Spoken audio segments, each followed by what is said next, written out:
Greetings gastronauts, this is KeefCooks, I'm Keef, and today I'm going to show you how to make a meal that is a traditional end to many a British pub crawl. I'm going to make a doner kebab from scratch.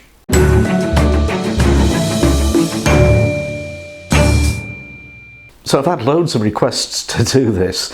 One from Atomic Warbusher, who he actually wanted a shawarma, but it's very, very similar.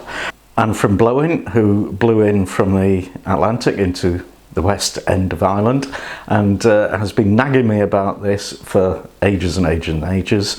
And Jelly Bryce, who I think was probably the first to ask for it a really long time ago.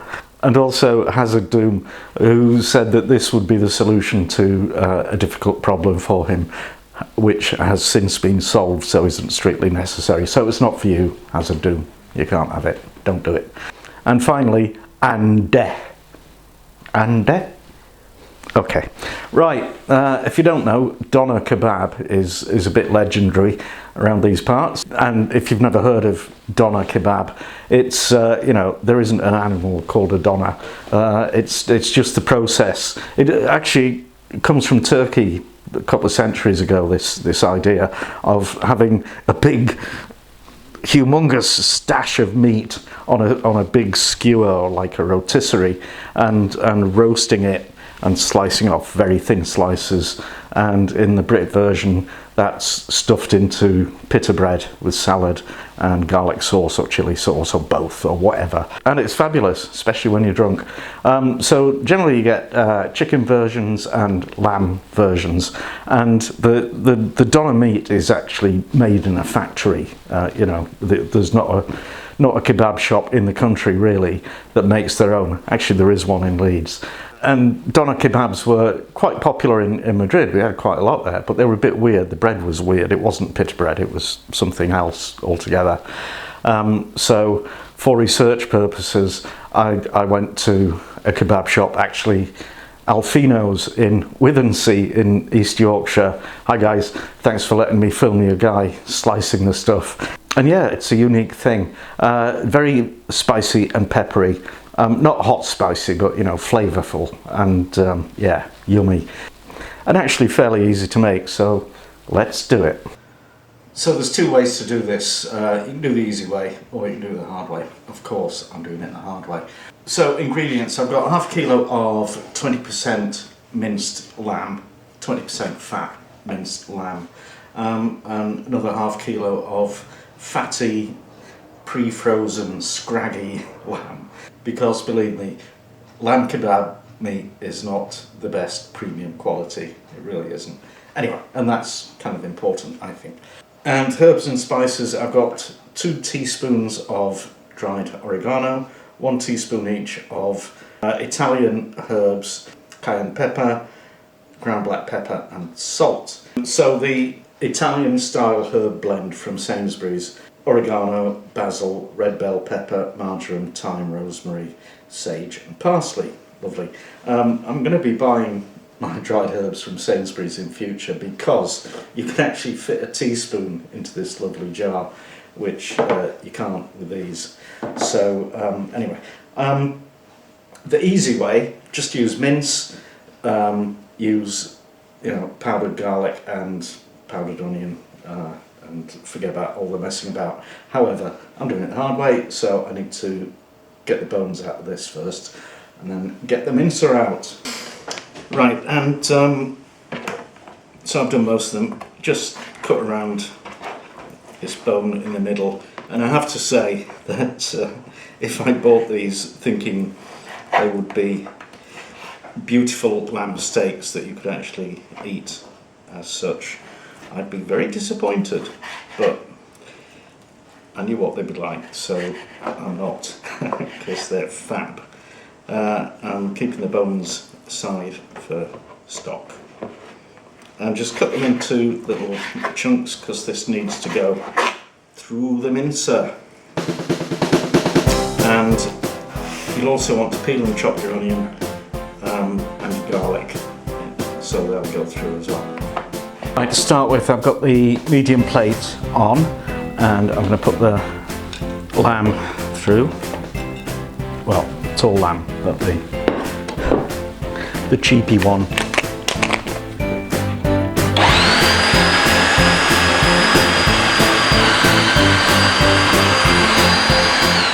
It's important when you're doing fatty meat like this that it's very cold, so the fat feels pretty solid, otherwise it will clog up the mechanism.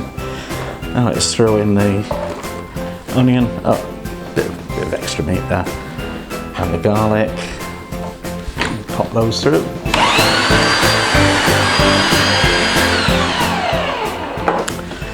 And now I need to change the plate to the fine one. One thing I hate about using the mincer is there's so much cleanup involved afterwards, but got to be done. And now I'll just mix up the minced lamb, the original minced lamb, and the minced lamb, and the herbs and spices.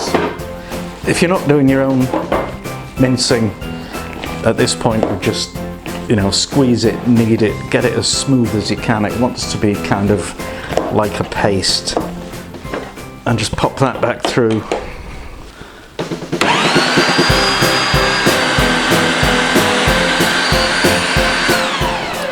Now you want to get your oven preheating to 180 degrees Celsius, and you want some foil, aluminium foil, aluminum.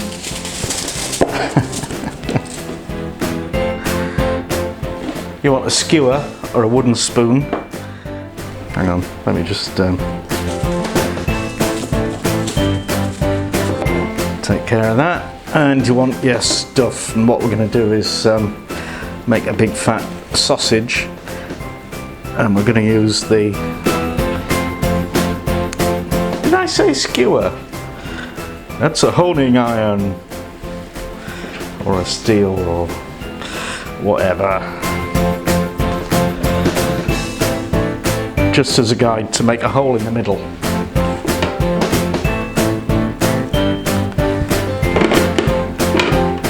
This actually smells like a kebab already, even though it's raw. Roll it into a nice cylinder. Take the guide out and just fold that over. And I'm going to wrap that again a few times actually, because I don't want any juice escaping, and try not to press it and compress the hole in the middle. And then I'll just pop this in the oven for about an hour and then check the internal temperature, which needs to be 65 degrees Celsius. Right, so it's had 50 minutes and it's starting to dribble, so I'm just going to take it out and check it. Woo!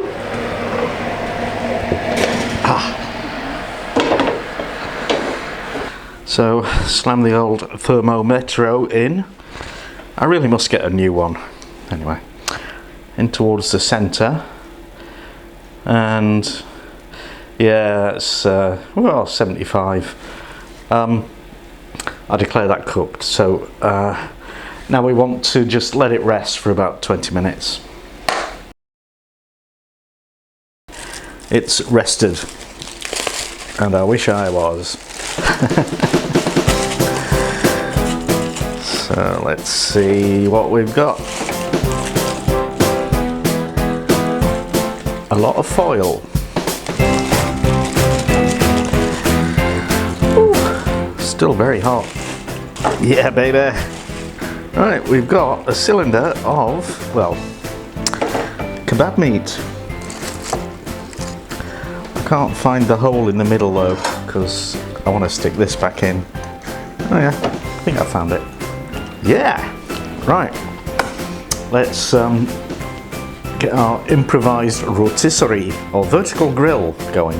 Okay, now let's do the vertical rotisserie thing. So in a proper kebab shop they have these sort of gas fires behind a rotating spit with the massive cylinder of meat on it, but obviously you don't have that at home, and neither do I. And this is just to give it some colour, and it's hot. Right, now in a kebab shop they have these sort of razor things to shave very fine ribbons off. Obviously I don't have that, and I thought I might be able to do it with my veg peeler. I can't, so I'll just slice it as thinly as I can with the knife. Right, so I've got a piece of bread that I've had warming in the oven for a bit, possibly a bit too long. It's a little bit dry, but never mind. And what we do is slam it full of stuff. So we'll have some of the lamb and some salad. The exact composition of this is entirely your own choice, so don't listen to what I say. And I like thinly sliced red onion in there, and some tomato, and some garlic mayonnaise. Zoom. And that is my kebab. But before I can eat it, I've got to take its photograph. Back in a minute. Okay, kebab time. Hello. I was here anyway. Waiting in the wings. You wouldn't normally cut it in half, but...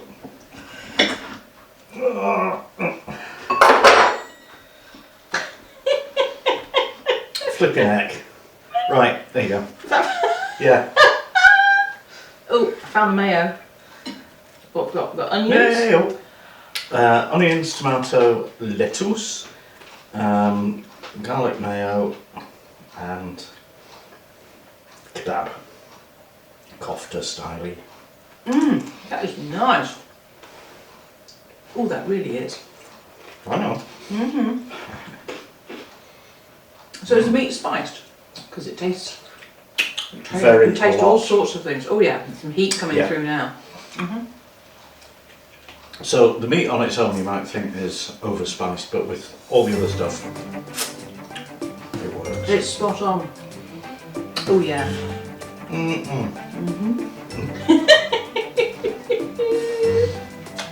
Yeah.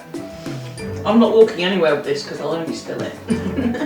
That's why you shouldn't drink and drive, because you'll spill it. Best kebab that you've ever had? Oh, this one. Yeah, it's pretty good. Pretty good. That'll do it for me.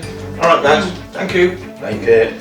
And that's that. I hope you enjoyed it. Now please do the usual: likes, shares, comments, subscriptions, donations, patronage, all that good stuff. Or just some of it. And thank you for watching, and see you next time.